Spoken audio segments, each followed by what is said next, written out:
अस्सलाम वालेकुम first year, how are you?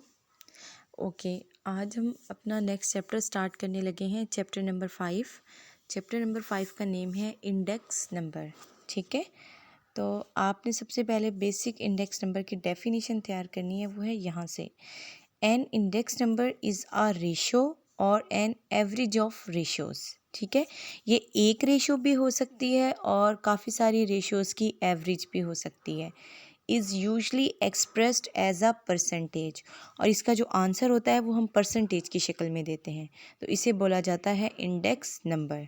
ठीक है, ये बेसिक यहाँ से लेकर आपने यहाँ तक तैयार करना है। उसके बाद आपने लिखना है the index number is usually denoted by I N, I for index, N for number, and it is calculated by the relation. उसके बाद आपने ये फार्मूला लिखना है, I N is equal to price in the current year and price over price in the base year multiply by 100। Index number को हम इस तरह भी लिख सकते हैं कि price in the current year over price in the base year. ठीक है, मल्टीप्लाई बाय 100। पी एन का मतलब है प्राइस ऑफ करंट ईयर और पी नॉट का मतलब है प्राइस ऑफ बेस ईयर। ठीक है, ये यहाँ पर नोटेशंस लिखी भी हुई हैं। आपने फ़िलहाल इंडेक्स नंबर की जो डेफिनेशन लिखनी है वो यहाँ से लेकर यहाँ तक, और उसके बाद ये वाली सारी लाइन लिखनी है और ये वाला फार्मूला लिखना है, इक्वल लिखकर P N over P zero multiply by 100 भी लिखना है। ठीक है, ये इंडेक्स नंबर की डेफिनेशन हो गई है। नीचे कुछ नोटेशंस हैं जो आपको पता होनी चाहिए कि पी ज़ीरो का मतलब होता है price of the base year, Q zero का मतलब है quantity of the base year, और P zero N, N for current year. ठीक है, अब ये प्राइस है करंट ईयर का। इसी तरह नेक्स्ट में हो जाएगा प्राइस ऑफ पी, जो ज़ीरो एन होगा वो price of the current year है। अच्छा, अब मैं आपको इसकी एक एग्जांपल समझाती हूँ। उससे पहले एक ये बात आप याद रख लें, ये MCQs में आता है कि the index number for the base year is always taken as 100। बहुत दफ़ा MCQs बनता है ये कि index number for the base year का इंडेक्स नंबर क्या होता है, 100 होता है, हमेशा 100 इसका आंसर आता है। अच्छा, अब ये देखिए, हम क्वेश्चन देखते हैं। The data given below is available about the price of wheat for the years 1989 to 1994। आपको wheat के प्राइस दिए हुए हैं 1989 से लेकर 1994 तक दिए हुए हैं। प्राइस में दिया हुआ 85, 96, 112, 124, 130 एंड 160। अब क्वेश्चन क्या है, the interest is to compare the price of wheat in the years taking 1989 as the base year. इस क्वेश्चन में जो सबसे इम्पॉर्टेंट बात है वो आपने ये देखनी है कि आपका बेस ईयर कौन सा है। ये लिखा हुआ है taking 1989 as the base year. इस क्वेश्चन में उन्होंने कहा है कि 1989 को आपने बेस ईयर लेना है।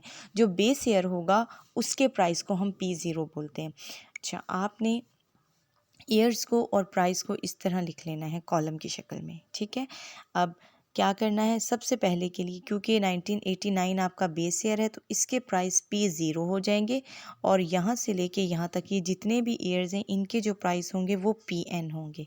ठीक है, अब पहला बेस ईयर हमेशा 100 होता है, क्यों? क्योंकि जब आप 85 को 85 पर ही डिवाइड करेंगे और मल्टीप्लाई बाय 100 लिखेंगे तो आंसर 100 ही आएगा।